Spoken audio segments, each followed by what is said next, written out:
ఎప్పుడైతే సారథి వాళ్ళకి అక్కినేనికి గొడవ అయిందో ఆయన బయటకు వచ్చేసి అన్నపూర్ణ స్టూడియోస్ ప్రారంభించాడు. ఎన్టీ రామారావు గారు విజయాలో 300 జీతానికి పనిచేసేవాడు. ఆయన వరకు మన దేశంతో మొదలై నా దేశంతో ముగిసింది ఆయన కెరియర్ ఫస్ట్ ఫేజ్. ప్రొడ్యూసర్లకి ఒక డిన్నర్ ఆఫర్ చేసేవాడు ఆయన ఒకరోజు నైట్ వాళ్ళ ఇంట్లో. అంటే చిరంజీవి గారు ఇలా ఏదో ఒక జిల్లా తీసుకునేవాడు ఆయన. ప్రభాస్ ఆల్రెడీ 5-6 ప్రాజెక్టులు చేస్తున్నాడు కాబట్టి ప్రస్తుతానికి అతనే సూపర్ స్టార్ అని అనుకోవాల్సి ఉంటుంది. దీంతో ప్రతి హీరో కూడా ప్రెజర్ పెడుతున్నాడు డైరెక్టర్ల మీద, ప్రొడ్యూసర్ల మీద. లైగర్ లాంటి సినిమా ఎంత దారుణమైన డిజాస్టర్ అయిందో మనం చూసాం. కొరటాల శివ వర్సెస్ చిరంజీవి నడిచినటువంటి ఆ ప్రాజెక్టులో చిరంజీవి ఇన్వాల్వ్మెంట్ పెరిగి ఈయన సీతారామరాజు అనౌన్స్ చేసినప్పుడు కృష్ణ గారు పిలిచి చెప్పాడు ఆయన చెయ్యొద్దు అని. మీరు చేస్తానంటే మేము ఆపేస్తాం అన్నాడు ఆయన. నేను చేయను మీరు చేయొద్దు అన్నాడు. ఈయన అక్కడ ఓకే అని చెప్పి బయటకు వచ్చి తన పద్ధతిలో తాను కొనసాగాడు. కొంతకాలం మాటలు లేవు వాళ్ళ మధ్య. కృష్ణని పిలిచి ప్రాజెక్టు డ్రాప్ చేసుకోమని చెప్పాడు.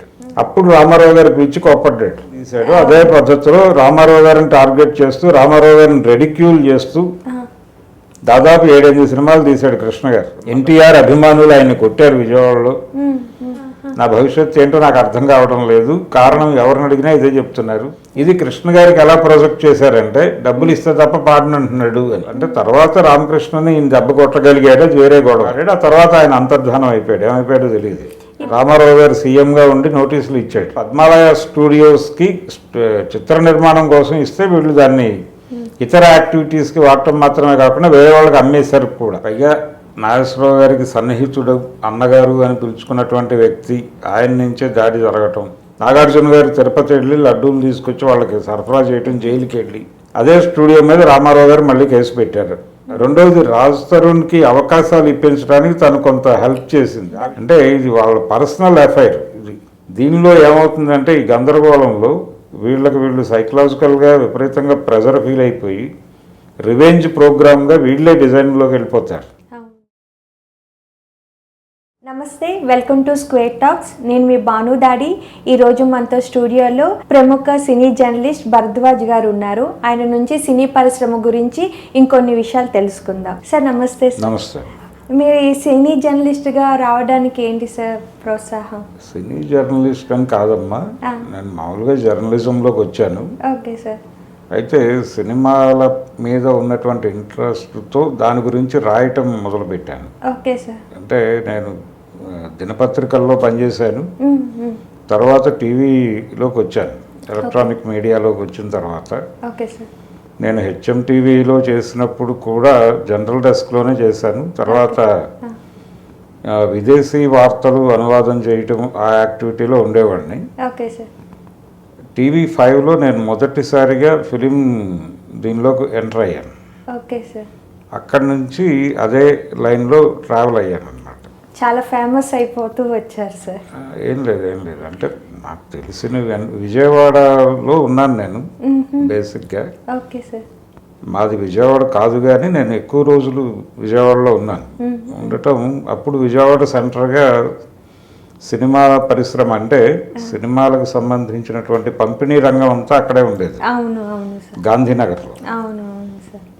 అలాగే ఈడ్పుగంటి లక్ష్మణరావు గారు అని ఆయన్ని సినిమా పరిశ్రమ ఆ రోజుల్లో బాబాయ్ అని పిలిచేది. లక్ష్మీ పబ్లిసిటీస్ అని చాలా పెద్ద సంస్థ అది. లక్ష్మీ ఫిలిమ్స్ అని లింగమూర్తి గారు ఆయన నేతృత్వంలో నడిచేది. అది యాక్చువల్గా కేఎల్ఎన్ ప్రసాద్ గారి, ఆంధ్రజ్యోతి కేఎల్ఎన్ ప్రసాద్ గారిది ఇది.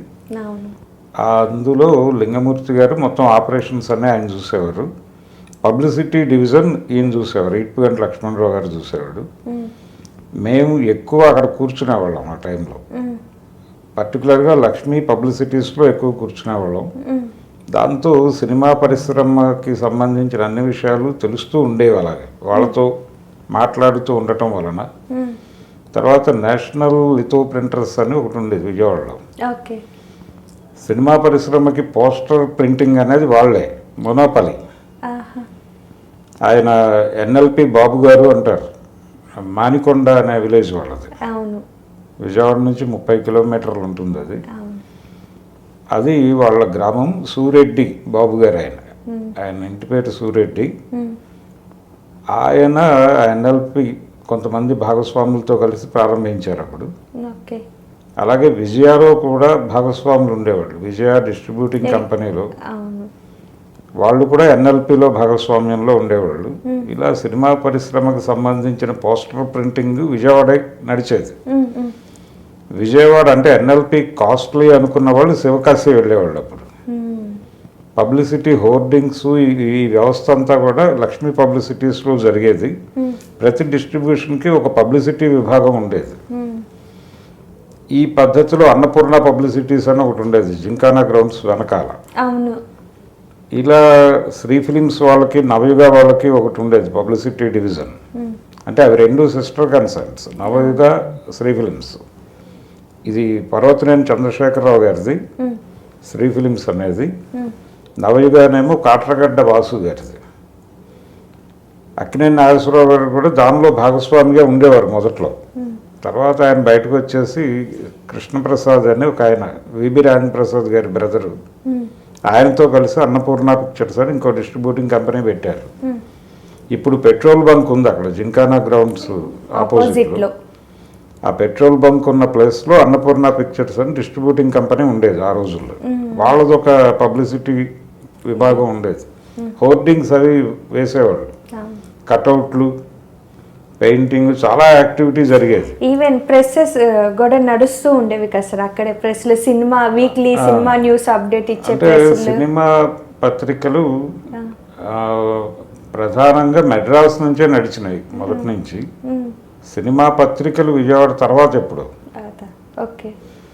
అంటే ఆ రోజుల్లో సినిమా పత్రికలు అంటే వెండితెర ఒకటి ఉండేది, తర్వాత విజయ్ చిత్ర ఉండేది. విజయ్ చిత్రకి ముందు కినిమా అని ఒక పత్రిక నడిపారు వాళ్ళే.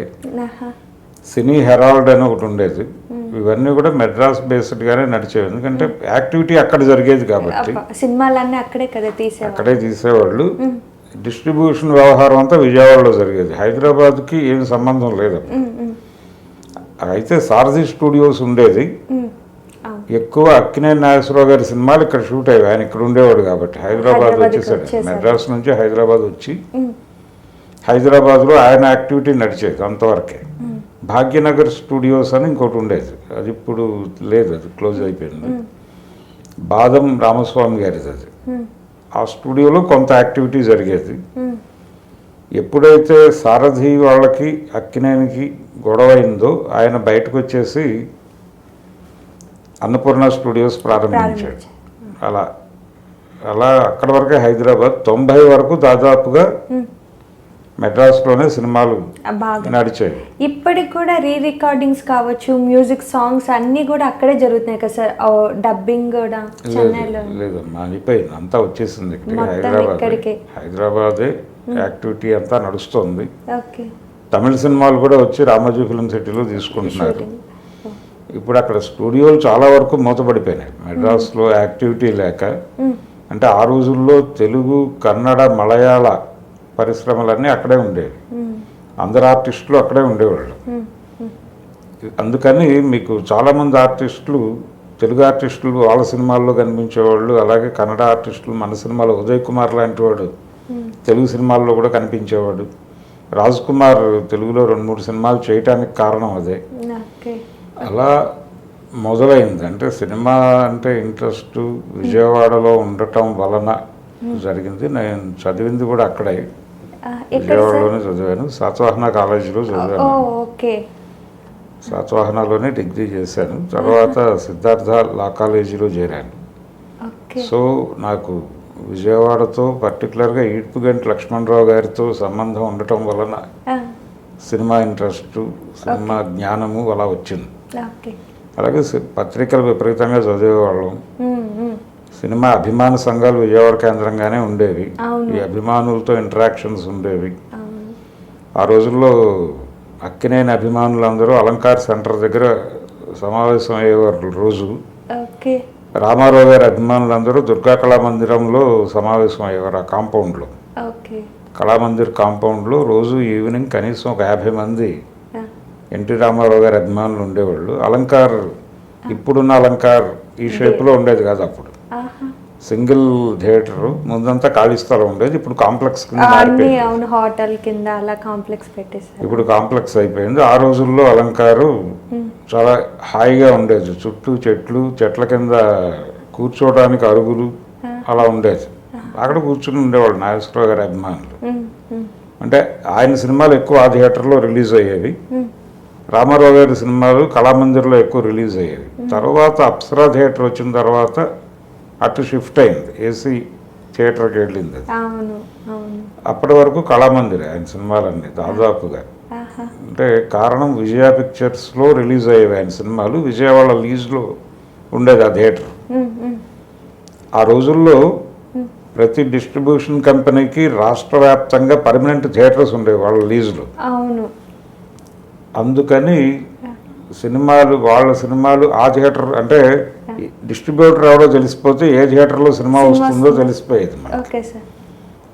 పేపర్లో అడ్వర్టైజ్మెంట్ వచ్చినప్పుడు కింద వేసేవాళ్ళు ఏ ఏరియా ఏ డిస్ట్రిబ్యూటర్ అనేది. అవును. దాన్ని బట్టి ఏ ఊళ్ళో ఏ థియేటర్లో సినిమా రిలీజ్ అయిపోతుందో మనకు తెలిసిపోయేది. అలా ఉండేది నెట్వర్క్ ఆ రోజుల్లో.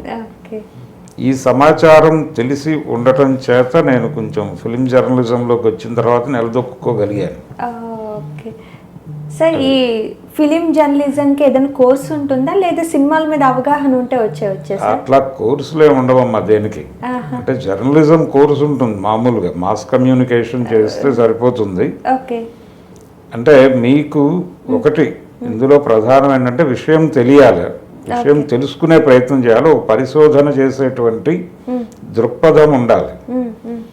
తర్వాత మీరు తెలుసుకున్న దాన్ని ప్రపంచానికి అందంగా చెప్పగలిగి ఉండాలి. అది రాతపూర్వకంగా చెప్తారా లేకపోతే ఇంకేదైనా మాధ్యమంలో చెప్తారా అనేది మీ చాయిస్. అది ఒకటి, ఎనీ ఫ్యాకల్టీ, మీరు క్రైమ్ చూడండి, లేకపోతే సినిమా చూడండి, లేదా డివోషనల్ చూడండి, లేకపోతే నేషనల్ ఇంటర్నేషనల్ టాపిక్స్ చూడండి, లేకపోతే సెంట్రల్ పాలిటిక్స్ వరకు చూడండి, లేదు లోకల్ పాలిటిక్స్ చూడండి, విలేజ్ పాలిటిక్స్ చూడండి, ఏదైనా కానీ ఒక పరిశోధన ఉండాలి.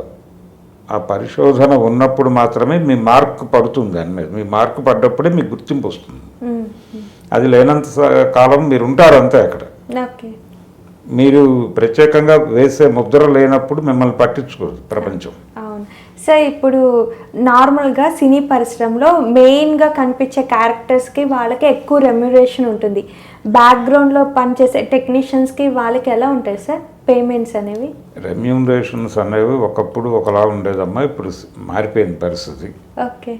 అంటే ఇదివరకు రోజుల్లో ప్రారంభ దినాల్లో చాలా కంపెనీలు ఆర్టిస్టులని పర్మనెంట్గా తీసుకునేవాళ్ళు.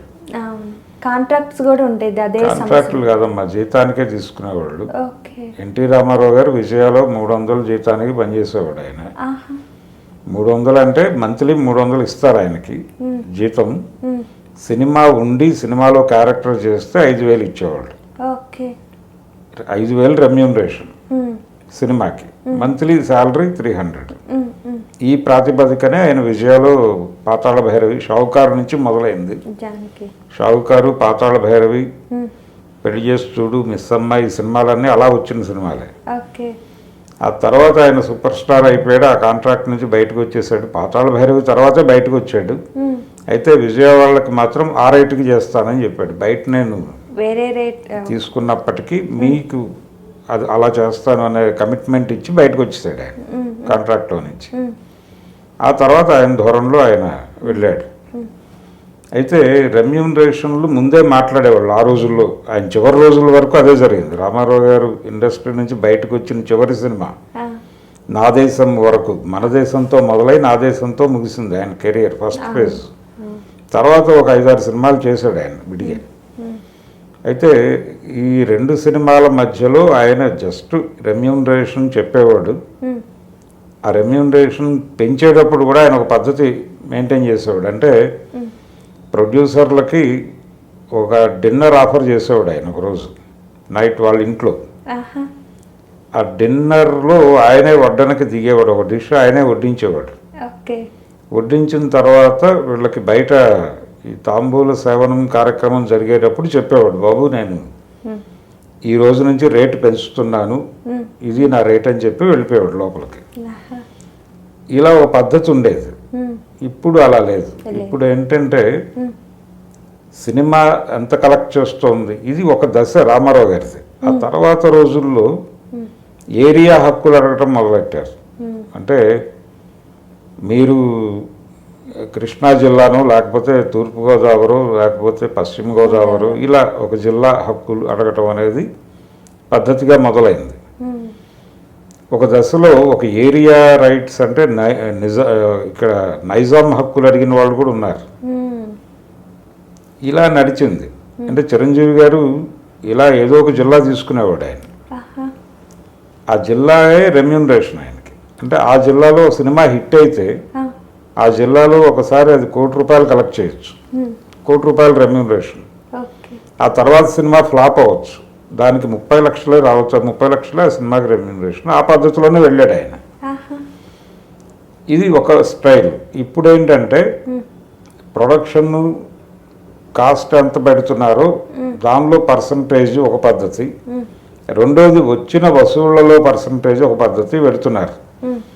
ఇప్పుడు పాన్ ఇండియా మార్కెట్ అంటే అప్పుడు లోకల్ మార్కెట్. ఎన్టీ రామారావు గారి వరకు లోకల్ మార్కెట్ సినిమా. చిరంజీవి గారి టైంలో కూడా లోకల్ మార్కెట్ ప్రధానం, కాకపోతే అబ్రాడ్ ఉండేది. ఈ అబ్రాడ్కి వెళ్ళటం, విదేశాల్లో తెలుగు వాళ్ళు ఎక్కడుంటే అక్కడ సినిమాలు రిలీజ్ చేయటం అనేది దేశోద్ధారకులు సినిమా నుంచి మొదలైంది కల్చర్. అంతకుముందు తక్కువ ఈ మార్కెట్ మాత్రమే ఉండేది మనకి. ఇప్పుడు అలా కాదు కదా, మార్కెట్ విస్తరించింది. పాన్ ఇండియా అంటున్నారు, పాన్ వరల్డ్ అంటున్నారు. ప్రపంచవ్యాప్తంగా సినిమా రకరకాల భాషల్లోకి, ఇంగ్లీష్లోకి తర్జుమా చేసి కూడా రిలీజ్ చేశారు. మన కల్కి చేశారు. కాబట్టి ఈ వైడ్ రేంజ్ మార్కెట్ వెళ్ళిపోయింది కాబట్టి రెమ్యూనరేషన్లు కూడా ఆ లెవెల్కి పెంచేశారు. ఇప్పుడు పాన్ వరల్డ్ ప్రపంచ మార్కెట్ ఉన్నటువంటి హీరో కనీసం 100 కోట్లు తీసుకుంటున్నాడు. ఈ 100 కోట్లు అనేది ఎన్టీ రామారావు గారి చివరి రోజుల్లో మ్యాక్సిమం 30 lakhs తీసుకున్నాడు ఆయన. 30 లక్షలు ఎక్కడ, 100 కోట్లు ఎక్కడ, దానికి దీనికి ఏమిటి సంబంధం అంటే ఆయన్ని మించిన నటులా వీళ్ళు, లేకపోతే ఆయన్ని మించిన ఇమేజా, ఆ కొలత కాదు. ఈవెన్ చిరంజీవి కూడా 1.5 ఆ రేంజ్లోనే నడిచింది ఆయనది. ఇప్పుడు పరిస్థితి ఏంటి చిరంజీవిది అంటే ఆయన ఇప్పుడు 30 కోట్లు. ఆయన మార్కెట్ని బట్టే రెమ్యూనరేషన్, స్టార్ డమ్ము, సీనియారిటీలు ఇవన్నీ కాదు. ఇప్పుడు ఒక హీరోకు ఉన్నటువంటి మార్కెట్ ఏమిటి, ఎంత విస్తృతి ఉంది, ఆయనకి ఏ మేరకు గుర్తింపు ఉంది అతనికి అనే దాని మీద రెమ్యూనరేషన్. మార్కెట్ పెరగటం వలన, అంటే ఏరియా పెరగటం వలన, మార్కెట్ పెరిగింది కాబట్టి డబ్బులు ఖర్చు పెట్టడానికి ప్రొడ్యూసర్కి ఇబ్బంది ఉండదు, ఎందుకంటే రిటర్న్స్ గ్యారంటీ ఉంటుంది కాబట్టి. రెండోది, సినిమా అనేది ఒకప్పుడు కేవలం థియేటర్స్లో మాత్రమే రిలీజ్ అయ్యేది. ఇప్పుడు అలా లేదు పరిస్థితి. సీన్ మారింది. సినిమా అనేది రకరకాల మాధ్యమాల్లో అమ్ముడవుతోంది. ఇదివరకు సినిమాకి డబ్బులు రావాలంటే కౌంటర్లో వచ్చేటువంటి డబ్బులే డబ్బులు. ఇప్పుడు సినిమా తయారవుతున్న దశలో టైటిల్ అనౌన్స్మెంట్కి ఒక ఈవెంట్ పెడితే ఆ ఈవెంట్ రైట్స్ కూడా అమ్ముతున్నారు. ఆ ఈవెంట్ రైట్స్ నుంచి మొదలు పెడితే ప్రీ రిలీజ్ ఈవెంట్ రైట్స్ అమ్ముతున్నారు, అన్ని రకాలుగా అమ్ముతున్నారు. ఓటీటీకి అమ్ముతున్నారు, డిజిటల్ ప్లాట్ఫామ్స్కి అమ్ముతున్నారు, దాంతోపాటు శాటిలైట్కి అమ్ముతున్నారు. ఇన్ని రకాల హక్కుల అమ్మకాల దగ్గర నుంచి రెవెన్యూ మొదలైపోతుంది. సినిమా తయారవుతున్న క్రమంలోనే రెవెన్యూ కూడా వచ్చేస్తుంది, జనరేట్ అవుతుంది. ఈ కండిషన్లో ఉన్నాం మనం. సినిమా రిలీజ్ అయిన తర్వాత అది రకరకాల భాషల్లో అనేక ప్రాంతాల్లో విడుదలవుతుంది. తర్వాత ఆయా భాషల్లో ఉన్నటువంటి టీవీ ఛానళ్ళకి శాటిలైట్ హక్కులు అమ్ముతున్నారు వీళ్ళు. ఒక తెలుగులోనే కాదు, అది హిందీలోనూ అమ్ముతున్నారు, తమిళ్లోనూ అమ్ముతున్నారు, రకరకాలుగా అమ్ముతున్నారు. ఇది ఒక స్టేజ్. దీని తర్వాత ఓటీటీలకు అమ్ముతున్నారు ఇదే సినిమాని. ఇలా రకరకాలుగా అమ్ముతున్నారు. థియేటర్కల్ రైట్స్ అనేది ఒక భాగంగా మారిపోయింది ఇప్పుడు. గతంలో అదే ప్రధానం, ఇప్పుడు అది ప్రధానం కాదు. ఇన్ని రకాల రెవెన్యూ సోర్సెస్ వచ్చినాయి సినిమాకి. కౌంటర్ నుంచి వచ్చే డబ్బులు కాకుండా ఇన్ని రకాలుగా డబ్బులు వస్తున్నాయి కాబట్టి ఒక విస్తృతమైన మార్కెట్ ఉంటే రెవెన్యూ ఎక్కువ వస్తుంది అనే కాన్ఫిడెన్స్తో ఈ సినిమాలు తీస్తున్నారు వీళ్ళు. అందుకని సినిమా బడ్జెట్లు, హీరోల రెమ్యూనరేషన్లు, ఎవరికి ఎంత పెద్ద మార్కెట్ ఉంటే అంత ఎక్కువ డబ్బులు వస్తాయి అనేదే ఇప్పుడు క్రైటీరియా. ఓకే, ఇప్పుడు టాలీవుడ్లో ఎవరు సార్ నెంబర్ 1 మార్కెట్? అంటే ఎప్పుడు నెంబర్ 1 పొజిషన్ అంటూ తిరుగుతుండేది కదా, ఎవ్రీ ఇయర్ మారుతూ ఉండేది కదా, అలా ఎవరిది పెద్ద మార్కెట్? ఎవరు ఎక్కువ డబ్బులు సంపాదిస్తే వాళ్ళే. అంటే రామ్ చరణ్, ఎన్టీఆర్ యాక్ట్ చేసినటువంటి ట్రిపుల్ ఆర్ అనేది 1200 కోట్ల పైన కలెక్ట్ చేసింది. దీనికంటే ముందు బాహుబలి 2 1500 కోట్లు కలెక్షన్తో అది ఉంది. 1000 కోట్లు అనేది ఇప్పుడు కల్కి 1000 కోట్ల క్లబ్లో చేరుతోంది. కాబట్టి ఎవరు అంటే వీళ్ళందరికీ ఆ మార్కెట్ ఉంది. అయితే రెగ్యులర్గా ఈ బిగ్ ఏరియాలో కంటిన్యూస్గా సినిమాలు చేస్తున్నవాడు ప్రభాస్. అవును, ఆయనవే రిలీజ్ అవుతున్నాయి కూడా. అంటే మిగిలిన వాళ్ళు నెమ్మదిగా ఆ మార్కెట్కి ఎక్స్పాండ్ అవుతున్నారు ఇప్పటికీ. రామ్ చరణ్ ట్రిపుల్ ఆర్ ద్వారా ప్రపంచ ప్రేక్షకుల ముందుకు వెళ్ళాడు అంతే.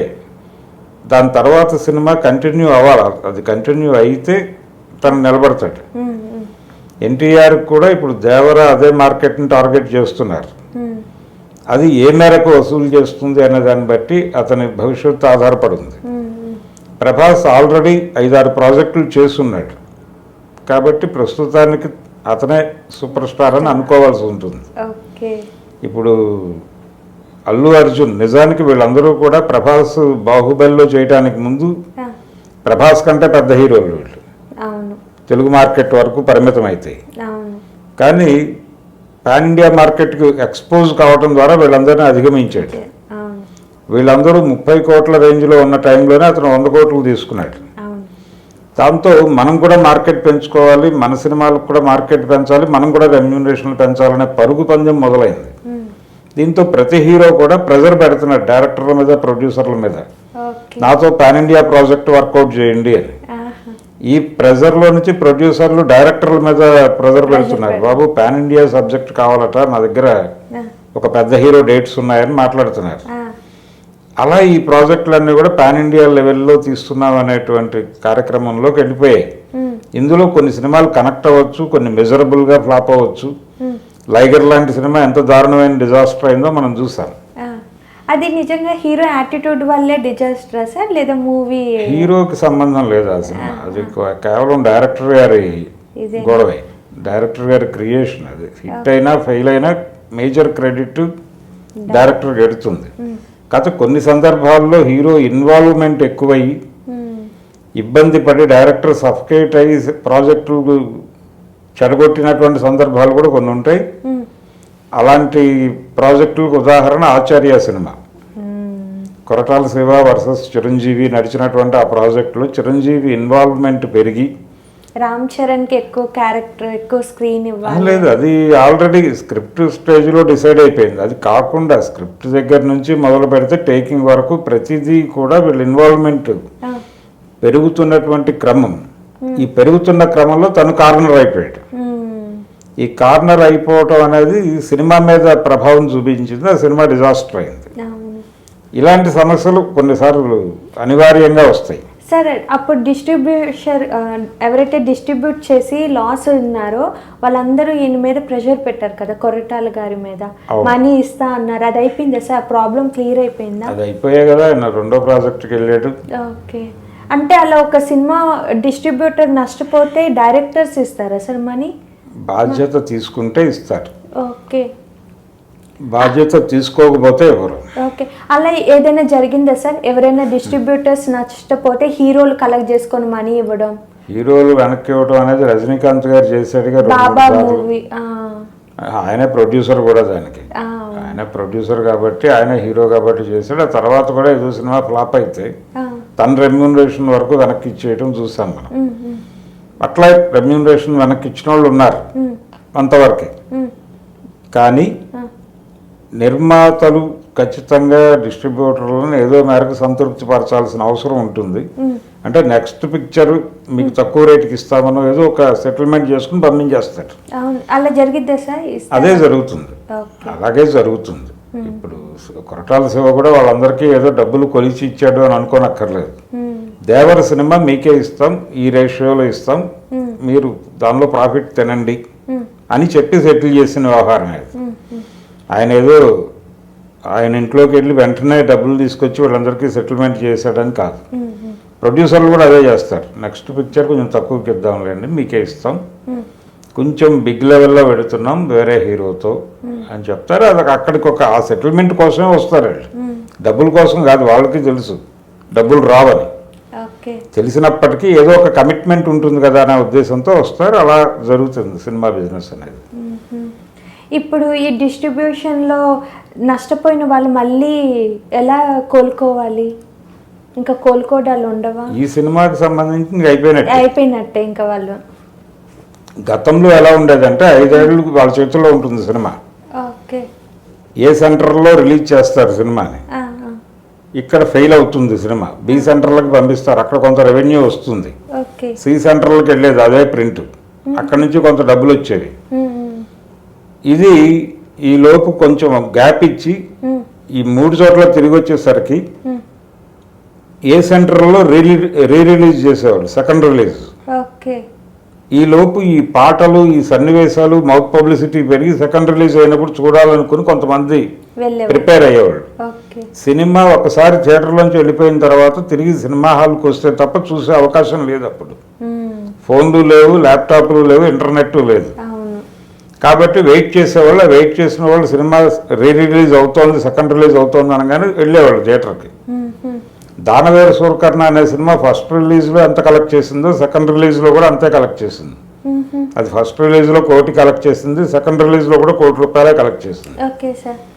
ఇలా ఉండేది ఆ రోజుల్లో. అందుకని ఆ సెకండ్ రిలీజ్లో కొంత డబ్బులు వచ్చే వాళ్ళకి దాంతో కొంత నష్టం కూడేది. రెండోది, డిస్ట్రిబ్యూటర్లు ఎలా చేసేవాళ్ళు ఆ రోజుల్లో, సినిమాకి డబ్బులు అడ్వాన్స్ ఇచ్చేవాళ్ళు. సినిమా బడ్జెట్ వేసుకొచ్చిన తర్వాత కథ నచ్చి బడ్జెట్ నచ్చితే దానిలో కొంత భాగం వీళ్ళు విడుదల చేసేవాళ్ళు. సినిమా వీళ్ళే రిలీజ్ చేస్తారు కాబట్టి ముందు తమ డబ్బులు తీసేసుకుని ఓవర్ఫ్లో ప్రొడ్యూసర్కి పంపించేవాళ్ళు. ఇది పద్ధతి. ఇప్పుడు ఆ పద్ధతి లేదు. ఎక్కడెక్కడో రిలీజ్ అవుతోంది సినిమా, ఎక్కడి నుంచి డబ్బులు వస్తున్నాయో ఎవరికి తెలియటం లేదు. ఈ పరిస్థితికి వచ్చేసింది ఇప్పుడు సినిమా పరిస్థితి. సరే, మీరు ఇప్పుడు ఆ రోజుల్లో గురించి మాట్లాడుతున్నారు కాబట్టి అప్పుడు సీనియర్ ఎన్టీఆర్ గారికి, కృష్ణ గారికి విభేదాలు వచ్చాయి కదా, అవి రాజకీయ పరంగానేనా లేదా సినిమాల వల్ల వచ్చిన విభేదాలా? విభేదాలు అనేవి ఏం లేవండి వాళ్ళ మధ్య. పొలిటికల్ రైవలరీ అనేది కూడా ఆయన వేరే పార్టీలో ఉండటం, ఈయన వేరే పార్టీలో ఉండటం వలన జరిగింది. కృష్ణ గారు ఎప్పుడూ కూడా రామారావుని గురువుగానే భావించేవాడు. ఆయన రామారావు అభిమానిగానే జీవితం ప్రారంభించాడు. సినిమాల్లోకి రావడానికి ఆయనకి ఒక రకంగా ప్రేరణ రామారావు గారు. అయితే సినిమాల్లోకి ఖచ్చితంగా రావాలి అనే అభిప్రాయం కలగడానికి కారణం నాగేశ్వరరావు. అంటే దేవదాస్ సినిమా సక్సెస్ టూర్లో భాగంగా వాళ్ళు తెనాలి వెళ్ళారు. ఆ టైంలో అభిమానులు ఆయన కోసం పరిగెట్టడం అవి చూశాడు ఇతను. చూసి మనం హీరో అయితే ఇలా మన కోసం కూడా పరిగెడతారు అనే ఉద్దేశంతో సినిమాల్లోకి రావాలనుకున్నాడు. కానీ ఒరిజినల్గా ఆయన రామారావు అభిమాని. ఆయన ఇండస్ట్రీకి రావాలి అనుకున్నప్పుడు కూడా నేరుగా వెళ్ళి ఎన్టీఆర్ని కలిశాడు. కలిసి నేను మీ అభిమానిని, సినిమాల్లోకి రావాలనుకుంటున్నాను అని. అయితే ఆయన ధోరణిలో ఆయన ఏదో డైలాగ్ మీద ఎక్కువ కాన్సన్ట్రేట్ చేయాలి, నాటకాల్లో నటించండి, ఆ తర్వాత రండి అని ఏదో చెప్పాడు. అయిపోయింది. ఈయన నాటకాల్లో చేస్తూనే వచ్చాడు. సినిమాల్లోకి ఆదుర్తి సుబ్బారావు గారి ద్వారా వచ్చాడు. వచ్చిన తర్వాత రామారావు గారితో ఆయనకు వచ్చిన విభేదం ఏమీ లేదు. నిజానికి ఆయన ఏ సినిమా చేయాలన్నా ముందు వెళ్ళి అక్కడ అడ్వైజ్ తీసుకునేవాడు ఆయన దగ్గరికి వెళ్ళి. వీళ్ళ మధ్య సన్నిహిత సంబంధం ఉందా సార్? వెళ్ళి అడ్వైజ్ అడిగేవాడు ఆయన. అయ్యా నేను ఈ సినిమా చేస్తున్నాను, చెయ్యొచ్చా చేయకూడదా అని అడిగేవాడు. అలాగే ఆయన మొదటిసారి మోసగాళ్ళకు మోసగాడు అనే సినిమా ఆయన బ్యానర్లో, అంటే అగ్ని పరీక్ష అనే సినిమా తీసి అది ఫెయిల్ అయ్యి ఈ సినిమా చేద్దాం, కౌబాయ్ సబ్జెక్ట్తో చేద్దాం అనే ఉద్దేశంతో మోసగాళ్ళకు మోసగాడు కేఎస్ఆర్ దాస్ గారి డైరెక్షన్లో చేసినప్పుడు ఆ సినిమా రామారావు గారికి చూపించారు. అయ్యా ఏంటి పరిస్థితి, మీ జడ్జిమెంట్ ఏమిటి అని. ఆయన చెప్పాడు, బాబు ఇది ఫ్యామిలీ ఆడియన్స్ రారు ఈ సినిమాకి, యూత్ వస్తారు, రిపీట్ ఆడియన్స్ ఉండరు, కాబట్టి మీకు మీరు ఆశించిన స్థాయిలో డబ్బులు రావు, కానీ రిపీట్ రన్స్లో డబ్బులు వస్తాయి. ఫస్ట్ రిలీజ్లో ఈ సినిమా మనం అనుకున్నట్టు ఆడలేదు అని డిస్కరేజ్ కాకండి, రిపీట్ రన్స్లో డబ్బులు వస్తాయని చెప్పాడు. అదే జరిగింది ఆ సినిమాకి. ఆ తర్వాత పండంటి కాపురం అనే సినిమాలో ఈయన యాక్ట్ చేస్తూ ఉండగా ప్రొడ్యూసర్ భాగస్వామిగా చేరమని అడిగాడు ఈయన. అడిగితే ఎన్టీఆర్ గారు చేరమంటే చేరతాను అన్నాడు. అక్కడికి వెళ్ళి కథ చెప్పారు రామారావు గారికి.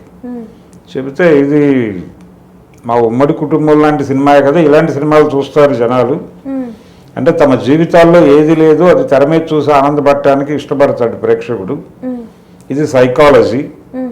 కాబట్టి ఉమ్మడి కుటుంబాలు అనేవి మన జీవితాల్లో నుంచి వెళ్ళిపోయినాయి, కానీ తెర మీద చూసి ఆనందపడతారు.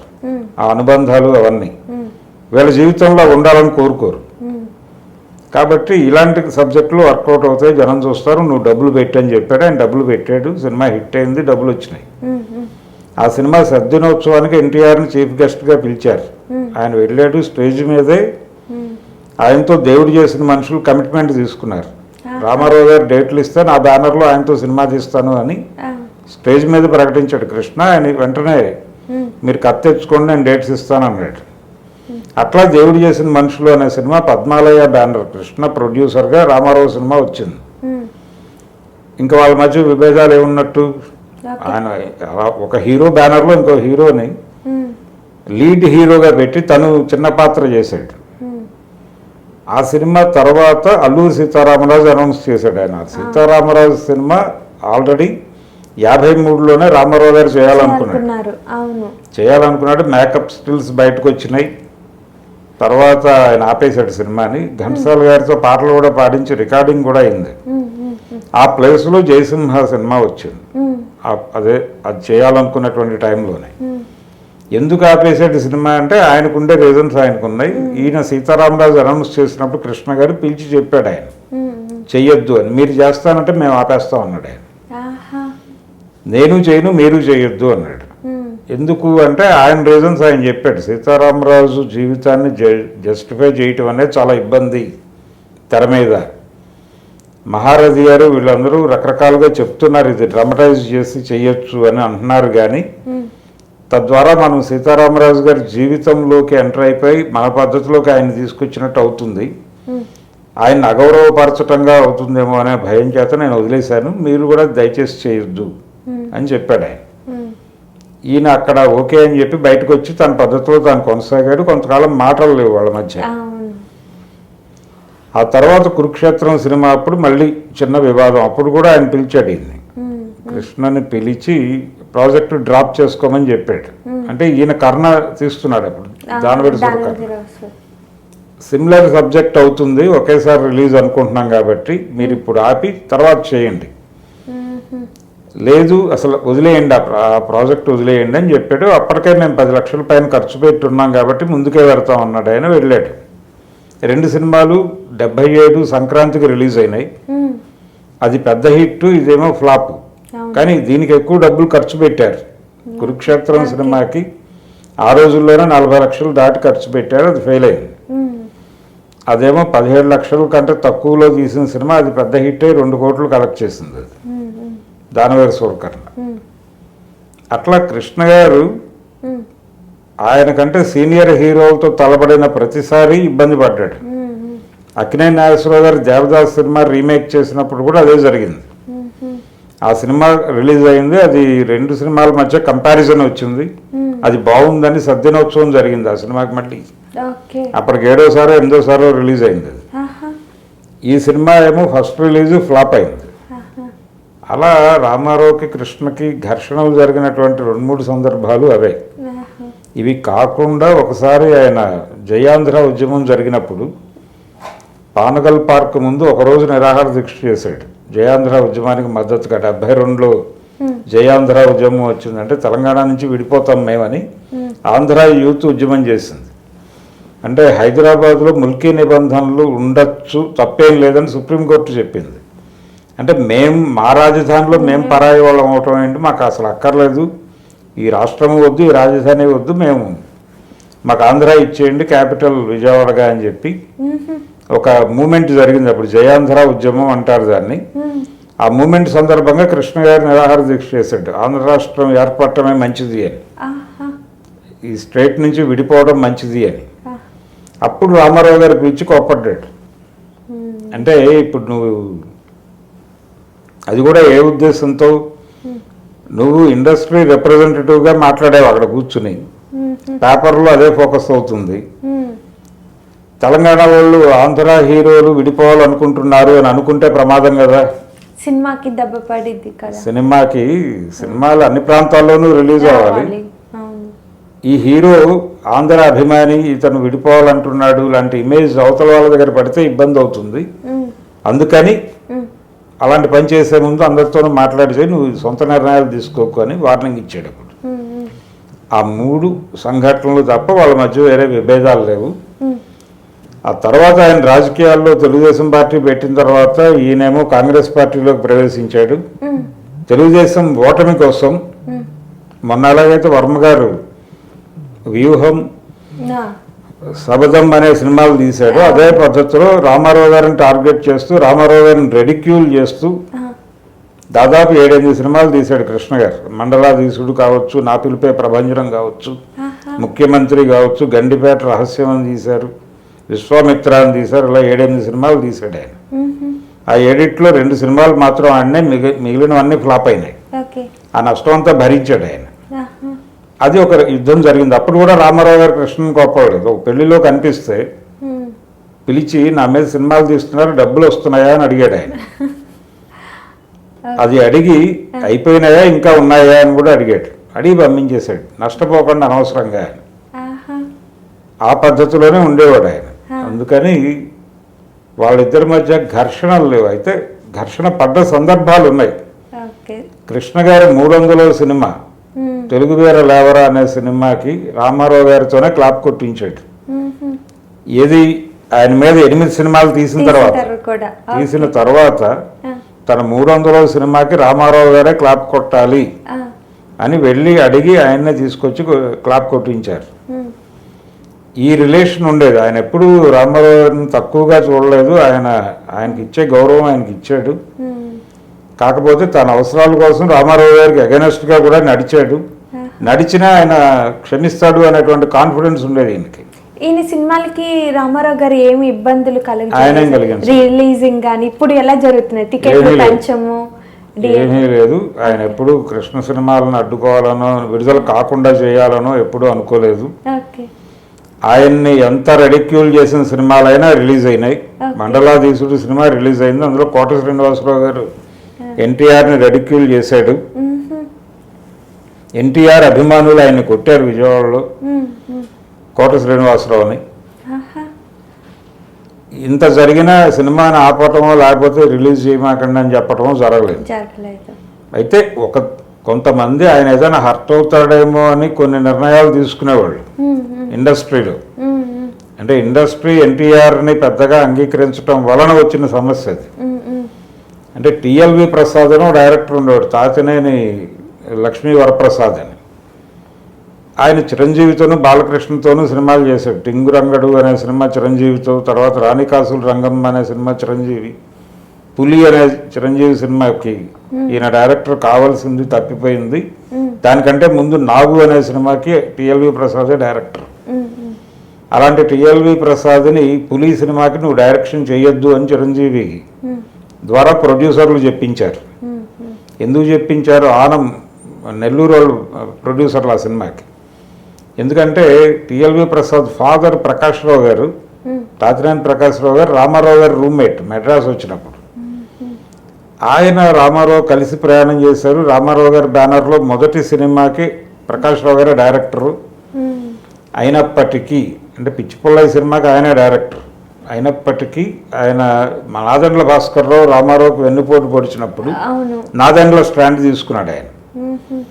రామారావుకు వ్యతిరేకమైన స్టాండ్ తీసుకున్నాడు ప్రకాష్ రావు గారు. కాబట్టి ఈయనతో అంటే ఆయన కొడుకు టిఎల్వి ప్రసాద్తో మనం కొనసాగితే రామారావు గారి గుడ్ లుక్స్లు లేకుండా పోతావేమో అనే భయంతో వీళ్ళు టిఎల్వి ప్రసాద్ని దూరం పెట్టారు.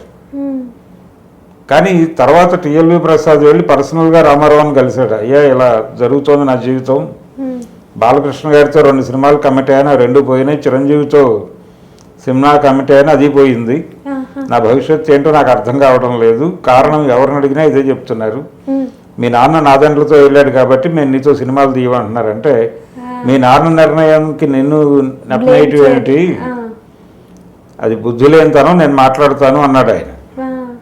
అయితే ఈ మాట్లాడటం ఇవన్నీ వర్కౌట్ అయ్యే వ్యవహారాలు కాదని అతను హిందీలోకి వెళ్ళిపోయాడు. మిథున్ చక్రవర్తితో సినిమాలు తీసుకున్నాడు హ్యాపీగా అక్కడ, తాతినేని రామారావు గారి సారథ్యంలో. ఇది తప్ప పెద్ద వాళ్ళిద్దరి మధ్య వేరే గొడవల్లో రామారావు గారు ఇలాగే చూసేవాడు ఏ విషయాన్ని అయినా. ఓకే, మరి ఇది బాగుంది. మరి కృష్ణ గారికి బాలసుబ్రహ్మణ్యం గారికి గొడవ ఏంటి సార్? ఆయన రామకృష్ణ అనే సింగర్ని తీసుకొచ్చారు. రామకృష్ణన్ కాదు, రాజ్ సీతారాం అనే సింగర్ని పట్టుకొచ్చాడు.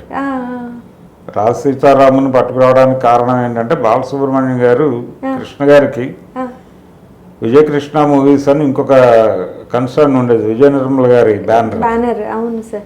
అయితే అందులో ఒక సినిమాకి పాటలు పాడటానికి అంతకుముందు ఒక సినిమాకి బాలసుబ్రహ్మణ్యానికి డబ్బులు ఇవ్వాలి, వాళ్ళు ఇవ్వలేదు. ఆ డబ్బులు డిమాండ్ చేస్తూ డబ్బులు ఇస్తేనే పాడతాను, ఆ డబ్బులు ఇవ్వండి పాడతాను అన్నాడు ఆయన. ఇది కృష్ణ గారికి ఎలా ప్రొజెక్ట్ చేశారంటే డబ్బులు ఇస్తే తప్ప పాడనంటున్నాడు అని. అదేమిటి, మనమే కదా అతన్ని రైజ్ చేసింది అని అన్నాడు ఈయన. అంటే బాలసుబ్రహ్మణ్యం గారు ఎర్లీ డేస్లో ఆయనకి అడపా కమెడియన్స్కి వాళ్ళకి పాడే అవకాశాలు వచ్చేవి. అప్పటి పెద్ద హీరోలందరికీ ఘంటసాల గారే పాడేవాడు. అలాగే చిన్న హీరోలు కూడా ఘంటసాల గారితోనే పాడించుకోవాలని తపన పడేవాళ్ళు. ఆయన పాడను అంటే అప్పుడు గత్యంతరం లేక బాలసుబ్రహ్మణ్యంతో పాడించుకునేవాళ్ళు. శోభన్ బాబు గారు అయితే ఘంటసాలతో పాడించమని ఇన్సిస్ట్ చేసేవాడు ప్రొడ్యూసర్లని. అలాగే జరిగేది కొన్ని సందర్భాలు. అంటే శారద సినిమాలో 2 పాటలు ఘంటసాలతో పాడించారు.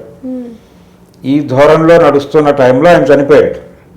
చనిపోయినప్పుడు ఇండస్ట్రీ బాలసుబ్రహ్మణ్యం వైపు టర్న్ అవ్వాల. ఘంటసాల గారు చనిపోయారు కదా, వెంటనే బాలసుబ్రహ్మణ్యం అందుకోవాలి. ఘంటసాల గారి లాంటి గొంతు ఎక్కడుంది అని వెతికింది ఇండస్ట్రీ. రామకృష్ణ అనే సింగర్ ఉన్నాడని తెలిసి అతనితో పాడించుకున్నారు. బాలసుబ్రహ్మణ్యం అవకాశాలు పోయాయి.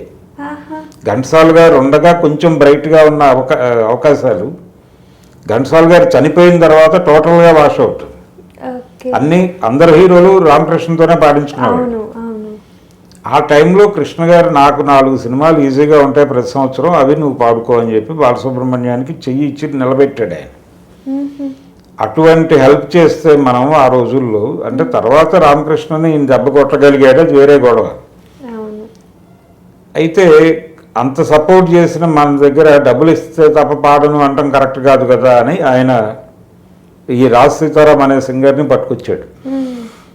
ఒకప్పుడు బాలసుబ్రహ్మణ్యాన్ని ఎలాగ రైజ్ చేసాం, ఇప్పుడు ఈ కుర్రాన్ని రైజ్ చేద్దాం అని చెప్పి సింహాసనం ఈ పాటలన్నీ అతనితోనే పాడించారు. ఆ తర్వాత రాజ్కోటి, వేటూరు సుందరామూర్తి గారు కలిసి వాళ్ళిద్దరి మధ్య సయోధ్య చేసి మళ్ళీ బాలసుబ్రహ్మణ్యం కృష్ణ గారికి పాడేలాగా చేశారు, అంతే. అది వివాదం బాలసుబ్రహ్మణ్యానికి కృష్ణకి. అప్పుడు కూడా అంటే రాజ్కోటి మా సినిమాలో బాలసుబ్రహ్మణ్యం గారే పాడతారు అని ఆయనతో చెప్పినప్పుడు ఆయన ఏం మాట్లాడలేదు. బాలుతో చెప్తే లేదు ఆయన పాడించుకోవట్లేదు కదా అన్నాడు. వెళ్ళి కృష్ణని కలిసి వచ్చి చెప్తానని వెళ్ళాడు ఆయన. వెళ్ళి ఆ రోజు ఏం జరిగిందంటే అని చెప్పబోతే ఈయన చెయ్యి పట్టుకుని ఆయన చెప్పిన మాట ఏంటంటే అయిపోయింది కదా అయిపోయింది, ఇప్పుడు ఆ పాత విషయాలు తవ్వుకోవద్దు, హ్యాపీగా కలిసి పని చేసుకుందాం, మీరు వెళ్ళిపోండి అన్నాడు. ఆ తర్వాత బాలసుబ్రహ్మణ్యం పాడాడు. ఆ మధ్యలో 3-4 ఏళ్ళు మాత్రం రాజ్ సీతారాం పాడాడు. ఆ తర్వాత ఆయన అంతర్ధానం అయిపోయాడు, ఏమైపోయాడో తెలియదు. ఇప్పుడు పద్మాలయ స్టూడియోస్ ఎవరిది సార్? కృష్ణ గారు, విజయ నిర్మల గారు ఇద్దరు కలిపా లేదంటే? ఇద్దరిది కాదండి, అది ప్రభుత్వం ఇచ్చింది స్టూడియో కట్టుకోమని. అయితే ఆ స్థలాన్ని వీళ్ళు GTV వాళ్ళకి ఇచ్చారు. ప్రస్తుతం వాళ్ళ కంట్రోల్లో ఉంది అది. పద్మాలయ అనే పేరు కూడా తీసేశారు. హైదరాబాద్ నగర శివార్లలో ఒక చోట, ఒక విలేజ్లో కొంత స్థలం కొని అక్కడ పద్మాలయ స్టూడియోస్ అని బోర్డు పెట్టి అక్కడ ఏదో యాక్టివిటీ జరుగుతున్నట్టుగా ఒక డ్రామా నడుస్తోంది. కారణం ఏంటంటే ఈ స్టూడియోలకు స్థలాలు ఇచ్చింది ప్రభుత్వం. ఈ స్థలాలు దేనికి ఇచ్చారు? వాళ్ళు ఇల్లు కట్టుకోవడానికో వ్యాపారాలు చేసుకోవడానికో ఇవ్వలేదు, సినిమాలు తీయడానికి ఇచ్చారు. ఆ సినిమా తీయకుండా వేరే పని చేస్తే ప్రభుత్వం ఒప్పుకోదు. అందుకని ఈ సినిమా వాళ్ళకి స్థలాలు ఇవ్వటం అనేది చాలా జాగ్రత్తగా ఉంటుంది గవర్నమెంట్. నాగేశ్వరరావు గారు కూడా అన్నపూర్ణ స్టూడియోస్ లో టింబర్ ఎస్టేట్ పెట్టాడు. అదే ఆయన అన్నపూర్ణ టింబర్ ఎస్టేట్స్ అని పెట్టాడు. చదలవాడ, తెనాలికి చెందిన చదలవాడతో కలిసి పెడితే రామారావు గారు సీఎంగా ఉండి నోటీసులు ఇచ్చాడు. నీకు సినిమాలు తీయమని స్థలం ఇస్తే టింబర్ ఎస్టేట్ పెట్టావేంటి, ముందు ఆ సైట్ హ్యాండ్ ఓవర్ చేయి గవర్నమెంట్కి. ఆయన కోర్టుకు వెళ్ళాడు, ఆ టింబర్ ఎస్టేట్ తీసేశాడు. సుప్రీంకోర్టు వరకు నడిచింది కేసు అది. తర్వాత 89లో రామారావు గారు ఓడిపోయినప్పుడు చెన్నారెడ్డి సీఎం అయినప్పుడు అది క్లియర్ చేసుకున్నాడు ఆయన, నాగేశ్వరరావు గారు. ఆ కేసుని ఎక్స్పార్టీ చేయించుకుని బయటపడ్డాడు. కాబట్టి పద్మాలయ స్టూడియోస్కి చిత్ర నిర్మాణం కోసం ఇస్తే వీళ్ళు దాన్ని ఇతర యాక్టివిటీస్కి వాడటం మాత్రమే కాకుండా వేరే వాళ్ళకి అమ్మేశారు కూడా. అయితే వీళ్ళని భాగస్వాములుగా పెట్టుకుని ఒక డీల్ రాసి అందులో జీ ప్రవేశించింది. ఇప్పుడు జీ కంట్రోల్లో ఉంది. పద్మాలయ టోటల్గా వైండప్ చేశారు అంటే వీళ్ళు ప్రభుత్వానికి సంజాయిషి చెప్పుకోవాలి. కాబట్టి వేరే చోట ఒక స్థలంకి ముందు బోర్డు పెట్టారు అంతే, పద్మాలయ స్టూడియోస్ అని బోర్డు పెట్టారు తప్ప లోపల యాక్టివిటీ ఏముండదు. ఇప్పటికే అనుపూర్ణ స్టూడియోస్కి ఏదో వివాదం నడుస్తుంది, అందువల్లే నాగార్జున గారు అదేం లేదు, గవర్నమెంట్తో మంచిగా ఉంటారు. గవర్నమెంట్తో ఎందుకు మంచిగా ఉంటాడంటే గతంలో ఉన్నటువంటి అనుభవాలు రీత్యా. అంటే గతంలో వాళ్ళ నాన్నగారు అలా టింబర్ ఎస్టేట్ పెట్టడం, గవర్నమెంట్ అడ్వర్స్గా రియాక్ట్ అవ్వటం, పైగా నాగేశ్వరరావు గారికి సన్నిహితుడు అన్నగారు అని పిలుచుకున్నటువంటి వ్యక్తి ఆయన నుంచే దాడి జరగటం, దాంతో ఈ 7 ఎకరాలకు సంబంధించి వేరే యాక్టివిటీ చేయాలనుకున్నాడు ఆయన ప్రారంభంలో. అంటే అది సినిమా థియేటర్ల నిర్మాణము, కాంప్లెక్స్ నిర్మాణము, ఇలాంటివి రకరకాలుగా ఆలోచించాడు.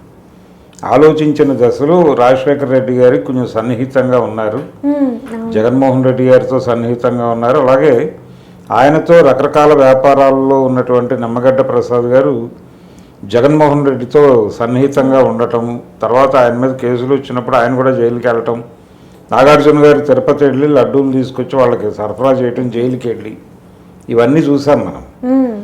అయితే ఈ యాక్టివిటీ జరుగుతున్న టైంలోనే ఇండస్ట్రీ బిగ్ సినిమా వైపు టర్న్ అయినప్పుడు తను కాంప్లెక్స్గా మార్చాలి అనుకున్నటువంటి ఏరియాలో ఎయిర్ కండిషన్ స్టూడియోలు అవి నిర్మాణం చేసి స్టూడియో యాక్టివిటీనే నడుపుతున్నాడు ఇప్పుడు ఆయన.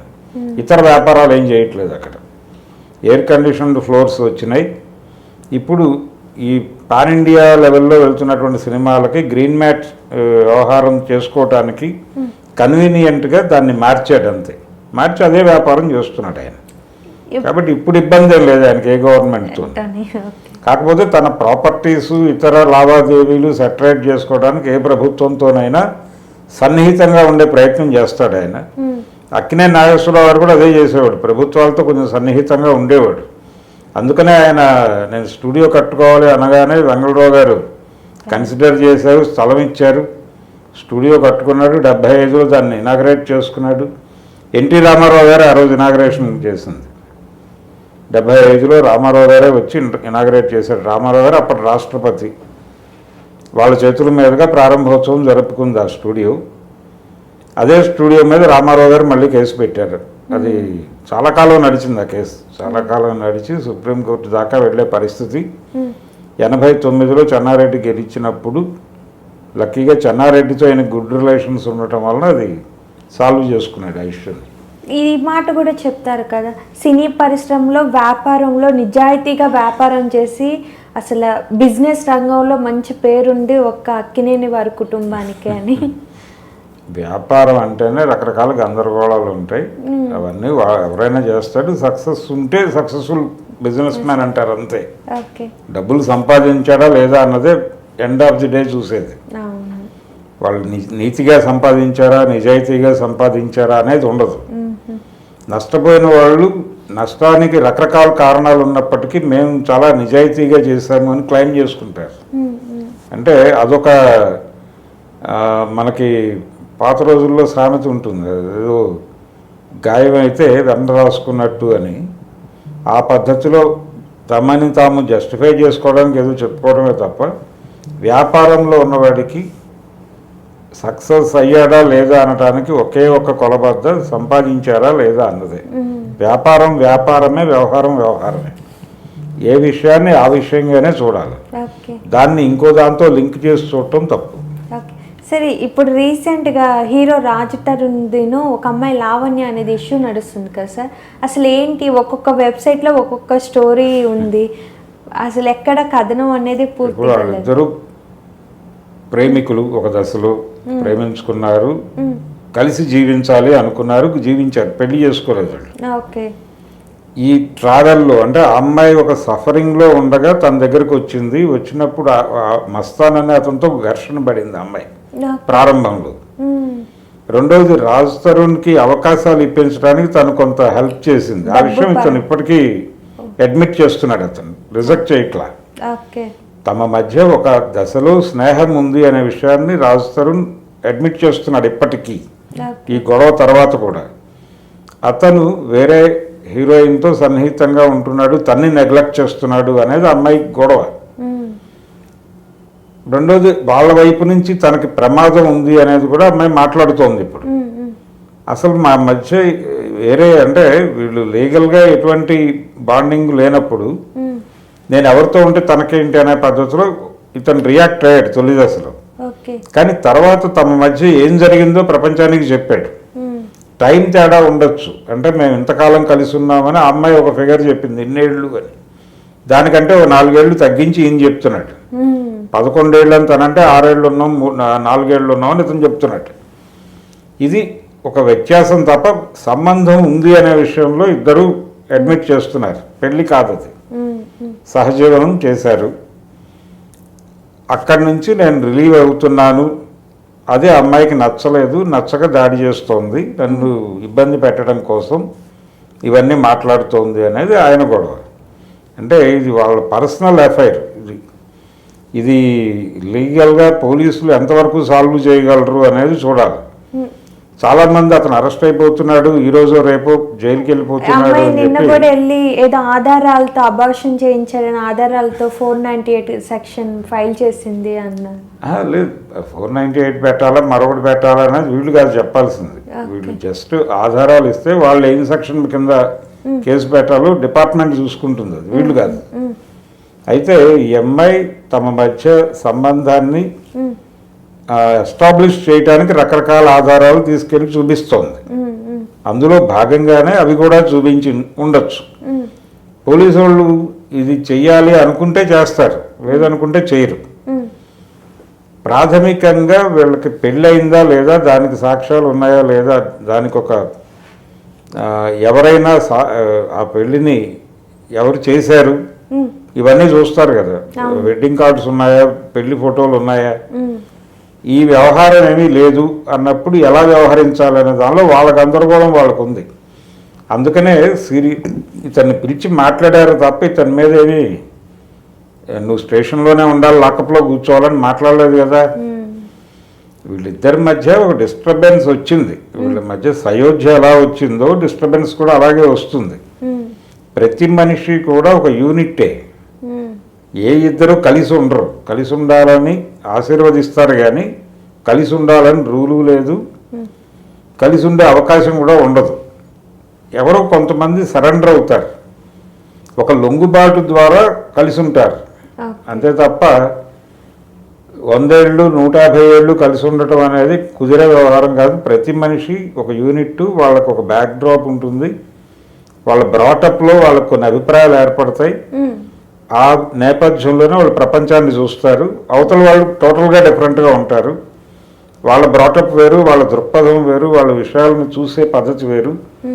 ఇక్కడే ఘర్షణ మొదలవుతుంది, అంటే చర్చ మొదలవుతుంది. ఈ చర్చ ఘర్షణ దాకా వెళ్లకుండా ఎవరైనా తగ్గితే అంటే నీ అభిప్రాయం కరెక్టే నేనే తప్పు అని అంటే కొనసాగుతుంది అది. ఈ విమర్శ ఆత్మవిమర్శ లేకుండా వన్ సైడెడ్గా ఎవరు వ్యవహరించినా రెండో వాళ్ళకి సఫకేట్ అయ్యి వెళ్ళిపోవాలనుకుంటారు, వెళ్ళిపోతారు. ఆ వెళ్ళిపోయేటప్పుడు ఇది పెళ్లి బంధము, ఇది 100 ఏళ్ళు నిలబడాలి అని చెప్పి శ్లోకాలు పద్యాలు చెప్పినంత మాత్రాన అది నిలబడదు. అది నిలబడడం కరెక్ట్ కాదని కదా మీకు చట్టం ఉంది, విడాకుల చట్టం ఉంది కదా, దాని మీద సెటైర్లు ఉండొచ్చు. కానీ ఈ పర్సనల్ స్పేస్ని గౌరవించాలి, ఘర్షణలు పడేదాకా వెళ్ళకండి. మీ మధ్య విభేదాలు పరిష్కరించుకోవడం కుదరదు, మీ మధ్య ఉన్నటువంటి కాంట్రడక్షన్, మీ మధ్య ఉన్నటువంటి వైరుధ్యం, అది మిత్ర వైరుధ్యంగానే పరిష్కరించుకొని బయటకు వెళ్ళిపోండి అని చెప్పడం కోసమే అది ఉంది. కాకపోతే కౌన్సిలింగ్ అది చేసేవాళ్ళు ఇదివరకు, ఇప్పుడు అది కూడా అక్కర్లేదు. వాళ్ళిద్దరూ వస్తే ఓకే అంటే ఓకే, ఇచ్చేసేయండి అని చెప్పింది కదా కోర్టు ఈ మధ్య రీసెంట్గా. అవును, 1 వీక్లో కూడా వచ్చేస్తాయి సార్. కాబట్టి ఇంత వెసులుబాటు ఎందుకు ఇస్తుంది అంటే, మీ ఇప్పుడు ఎవరైనా సరే విడిపోవడం తప్పు లేకపోతే విడాకులు తీసుకున్నారు అని ఎవరు మాట్లాడిన ఆ మధ్య జగన్మోహన్ రెడ్డి గారు మాట్లాడాడు పవన్ కళ్యాణ్ గురించి. నేను ఒక్క భార్య ఉంది నాకు, ఆయనకు ఒక భార్య ఉందా, ఈయనకి 15 మంది ఉన్నారా అంటే, ఇంతమంది ఇన్ని పెళ్లిళ్ళు చేసుకోవాలని చట్టంలో ఎక్కడా చెప్పలేదు. ఇన్ని విడాకులు మాత్రమే తీసుకోవాలి లేకపోతే ఇతన్ని తీసుకెళ్లి సైబీరియా పంపించేస్తామని చట్టంలో ఎక్కడా లేదు. ఎవరు ఎన్ని పెళ్లిళ్ళు అయినా చేసుకోవచ్చు, ఎంతమందితోనైనా విడిపోవచ్చు. విడిపోవటం అనేది వాళ్ళిద్దరికీ సంబంధించిన విషయం. ప్రపంచంతో దానికి ఏ సంబంధం లేదు, ప్రపంచానికి కూడా దాంతో ఏ సంబంధం ఉండే అవకాశం లేదు. కాకపోతే ఏంటంటే ధార్మిక కోణంలో చూసి దీన్ని గందరగోళం చేస్తారు. ఇది ఇద్దరు ఇండివిజువల్స్కి సంబంధించి కలిసి ఉండగలమా లేదా అనేది వాళ్ళకు వాళ్ళు నిర్ణయించుకుని విడిపోవాలనుకుంటే విడిపోతారు. ఎవరి జీవితాలు వాళ్ళు, ఎవరి ప్రయారిటీస్ వాళ్ళు. ఆ విడిపోవడం ద్వారా ఎవరి జీవితంలో వాళ్ళు ముందుకెళ్ళేటువంటి ఛాన్స్ ఉందనుకుంటే ముందుకెళ్తారు. లేదు ఈ నిర్ణయం తప్పు, నువ్వు నాశనం అయిపోతావు దీని ద్వారా అనుకుంటే అయితే అలా కూడా కావచ్చు. ఏదైనా జరగచ్చు. వీళ్ళకి సంబంధం లేదు, వాళ్ళు నాశనం అయినా వీళ్ళకి సంబంధం లేదు, బాగుపడ్డా సంబంధం లేదు. ఆ క్షణంలో ఆ నిర్ణయాన్ని అప్రిషియేట్ చేసి దండం పెట్టడమే. కాబట్టి ఇక్కడ రాజ్ తరుణ్ వ్యవహారం కూడా అంతే. పోలీసులు ఏం డెసిషన్ తీసుకుంటారు ఎవరికి తెలుసు. ఇప్పుడు ఆ లావణ్య అనే అమ్మాయి కలిసి ఉండాలని పాకులాడుతుంది, అతను విడిపోవాలనుకున్నాడు. ఈ పాకులాడటం అనేది కరెక్ట్ కాదు. ఒక మనిషి విడిపోతాను అని చెప్పిన తర్వాత అతన్ని కలిసి ఉండాలి అని బలవంతం చేయటం అనేది ఖచ్చితంగా తప్పే. ఏ విషయంలోనైనా తప్పే. రాష్ట్రాలు విడిపోయినప్పుడు కూడా తప్పే. తెలంగాణ విడిపోయినప్పుడు సమైక్యాంధ్ర ఉద్యమం చేశారు అక్కడ, అది దుర్మార్గం. అంటే విడిపోయేవాడికి దగ్గర ఆర్గ్యుమెంట్ ఉంటుంది, ఎందుకు విడిపోవాలనుకుంటున్నానో వాడి దగ్గర ఒక ఆర్గ్యుమెంట్ ఉంటుంది. లేదు విడిపోవాలనుకున్నటువంటి అమ్మాయి దగ్గర ఒక ఆర్గ్యుమెంట్ ఉంటుంది. కలిసి ఉండాలి అనే వాడి దగ్గర ఆర్గ్యుమెంట్ ఉండదు, దౌర్జన్యం ఉంటుంది. ఇది ప్రమాదం. అలాంటిదే ఇది కూడా. ఎందుకు పాకులాడుతోంది అమ్మాయి అనేది ఒక క్వశ్చన్ మొదలవుతుంది. ఏదో సంథింగ్, ఏదో ఉంది వ్యవహారం అతని దగ్గర నుంచి, ఏదో ఆశిస్తుందా లేకపోతే అని చెప్తున్నాడు. అదే అతను మాట్లాడటానికి ఒక అవకాశం దొరుకుతుంది. ఇది చాలా క్లియర్గా ఆత్రేయ గారు ఒక పాటలో చెప్తాడు. కోకిలమ్మ అనే సినిమాలో అంటే ఆ సినిమాలో హీరోయిన్ని ప్రేమించిన అతను ఇంకొక అమ్మాయిని ప్రేమిస్తున్నాడు అనే విషయం తెలుస్తుంది ఆ అమ్మాయికి. తెలిసినప్పుడు ఒక బ్యాక్గ్రౌండ్ సాంగ్ రాయమని చెప్పాడు ఆయన బాలచందర్. చెబితే ఈయన రాస్తూ ఎలా రాస్తాడంటే, దాన్ని అడిగేందుకు నీకున్నది మమకారం, నువ్వు ఎంతకాలం ప్రేమించావు కాబట్టి ఎందుకు ఇలా చేసావు అని అడుగు, అంతవరకే నీకు రైట్ ఉంది. అడిగేందుకు నీకున్నది మమకారం, విడిపోయేందుకు తనకున్నది అధికారం అంటాడు. ఆ పాట యూట్యూబ్లో ఉంటుంది, చూడండి. ఓకే సార్, నేను చూస్తాను. అడిగేందుకు నీకున్నది మమకారం, విడిపోయేందుకు తనకున్నది అధికారం, దాన్ని నువ్వు కాదనే రైట్ లేదు నీకు. విడిపోవాలన్నప్పుడు అడిగి దండం పెట్టి వదిలేయి. ప్రేమించటం అనేది నీకు వీడితోనే మొదలవ్వాలి. ప్రేమ అనేది నీలో ఇన్బిల్ట్ ఉంది కాబట్టి వాడిని ప్రేమించావు. అది వీడితోనే ఎండ్ అవ్వాలని కూడా ఎక్కడా లేదు. వీడిని వదిలిపెట్టి వాడు ఉండనన్నప్పుడు నువ్వెందుకు బలవంతం పెడతావు వాడిని?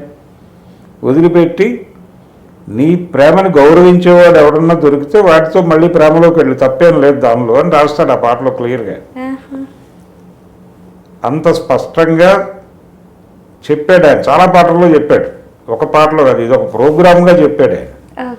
బాబు, విడిపోవాలనుకున్న వాడికి దండం పెట్టి పంపించేయండి, మీరు దయచేసి వాడిని కట్టేసే ప్రయత్నం చేయకండి. అది హ్యూమన్ రైట్స్ని మీరు అగౌరవపరిచినట్టు అని చాలా స్పష్టంగా చాలా సినిమా పాటల్లో చెప్పాడు ఆయన. వలచుట తెలిసిన నా మనసునకు మరచుట మాత్రం తెలియనిదా అని రాసి ఒక చోట, మనసిచ్చినదే నిజమైతే మన్నించుటయే రుజువు కదా, నీ సుఖమే నేను కోరుతున్నాను, నేను వెళ్ళిపోతున్నాను, నిన్ను వీడి అందుకే వెళ్ళిపోతున్నా అంటాడు. అలా డెమోక్రటిక్గా ఉండండి, ఎవరిని రూల్ చేసే ప్రయత్నం చేయకండి అని చెప్పాడు ఆయన. కాబట్టి మానవ సంబంధాలు అలాగే ఉండాలి. ఎవరు ఎవరిని రూల్ చేయటం అనేది కరెక్ట్ కాదు. No ruling. ఇప్పుడు అక్కడ అతనేమో విడిపోవాలంటున్నాడు, నా వల్ల కాదు నేను వెళ్ళిపోతాను ఈ రిలేషన్ నుంచి అంటున్నాడు. కలిసి ఉండాలి ఖచ్చితంగా, దానికి మీరు అంటే కలిసి ఉండేలాగా మీరు బెదిరించండి లేకపోతే జైల్లో వేయండి అనే పద్ధతిలో బిహేవ్ చేయటం తప్పది. వాళ్ళు ఎలా డీల్ చేస్తారు దీన్ని అంటే చట్టబద్ధత ఏముంది వీళ్ళ రిలేషన్కి అనేది ప్రధానం పోలీసుల వరకు. చట్టానికి కావాల్సింది ఆధారం సాక్ష్యం మాత్రమే చూస్తారు వీళ్ళు, మిగిలినవన్నీ సంబంధం లేదు, సెంటిమెంట్లు లేవు అక్కడ. కాబట్టి ఎంఐ రకరకాల ఎవిడెన్సెస్ తీసుకెళ్ళి ఎస్టాబ్లిష్ చేయటానికి విపరీతంగా కృషి చేస్తుంది. దాన్ని యాక్సెప్ట్ చేస్తారా రిజెక్ట్ చేస్తారా అనేది పోలీసుల విచక్షణ మీద ఆధారపడి ఉంటుంది. ఒక్కొక్కసారి అతను తప్పు చేశాడని వాళ్ళు భావిస్తే తీసుకెళ్ళి జైల్లో వేస్తారు. జైల్లో వేసినందు వల్ల ఏమిటి ప్రయోజనం? అతను జైలు చేసి బయటకు వచ్చేస్తాడు, బెయిల్ తీసుకుని బయటకు వస్తాడు, కేసు కొట్లాడతాడు. అదే ఎక్విటల్ అవుతుందా, ఈ సాక్ష్యాలు కోర్టు నమ్ముతుందా అంటే చాలామందికి ఒక భ్రమ ఉంటుంది, జైలుకి వెళ్ళినవాడు నేరస్తుడు అని. అది కాదు, నేరం మోపబడిన వాడు మాత్రమే వాడు. కోర్టులో నేరం నిర్ధారణ అయినప్పుడు మాత్రమే. రిమాండ్ ప్రిజనర్ వేరు, కన్విక్టెడ్ ప్రిజనర్ వేరు. రిమాండ్లో ఉన్నవాడు నేరస్తుడు కాదు, వాడు జైల్లో ఉన్నప్పటికీ నేరస్తుడు కాదు. వాడు నేరం మోపబడినవాడు, కన్విక్ట్ అయిపోయిన వాడు, నేరం ప్రూవ్ అయినవాడు, వాడు నిరూపితమైనటువంటి వాడు, వాడిని నేరస్తుడు అని పిలవచ్చు. చాలామంది అసలు జైల్లో ఉన్న ప్రతోడు నేరస్తుడు అని మాట్లాడతారు, అది తప్పు. అట్లాగే అతను జైలుకి వెళ్తాడు, లేకపోతే కేసు కొట్లాడి బయటకు వస్తాడు, అతని కెరీర్ ఏదో అతను చూసుకుంటాడు. ఇదొక బ్యాడో గుడ్డో ఒక ఎక్స్పీరియన్స్గా జీవితంలో రిజిస్టర్ అవుతుంది. అందుకని ఈఎంఐ కూడా తనకి ఏం కావాలో స్పష్టంగా చెప్పేసి ఇది నాకు కావాలను, ఇది ఇప్పించేసేయండి, వాడి బతుకునివ్వండి అని క్లోజ్ చేసుకోవడం బెటర్. దీనిలో ఏమవుతుందంటే ఈ గందరగోళంలో వీళ్ళు సైకలాజికల్గా విపరీతంగా ప్రెజర్ ఫీల్ అయిపోయి రివెంజ్ ప్రోగ్రామ్గా వీళ్ళే డిజైన్లోకి వెళ్ళిపోతారు. ఇదొక ప్రమాదం కూడా జరుగుతుంది, అది కూడా అక్కడ జరుగుతుందేమో అని డౌట్ నాకు. ఇద్దరిలోనూ తప్పులు ఉండొచ్చు, అది ఎలా పరిష్కారం అవుతుంది అనేది వాళ్ళ పర్సనల్ గొడవ. పోలీసులు ఏ మేరకు ఎలా వ్యవహరిస్తారు చూడాలి. సరే భరద్వాజ్ సార్, మీరు ఇచ్చిన సమాచారం తెలుగు సినీ పరిశ్రమ గురించి చాలా విశ్లేషణ చాలా బాగుంది సార్. మీ విలువైన సమయాన్ని మాకు కేటాయించి మా స్టూడియోకి వచ్చి మా ప్రేక్షకులకి ఇంత సమాచారం ఇచ్చినందుకు చాలా థ్యాంక్స్. చూసారు కదండి, నెక్స్ట్ ఇంటర్వ్యూ ఇంకొక ప్రముఖమైన వ్యక్తితో మీ ముందుకు వస్తాము. Thanks for watching.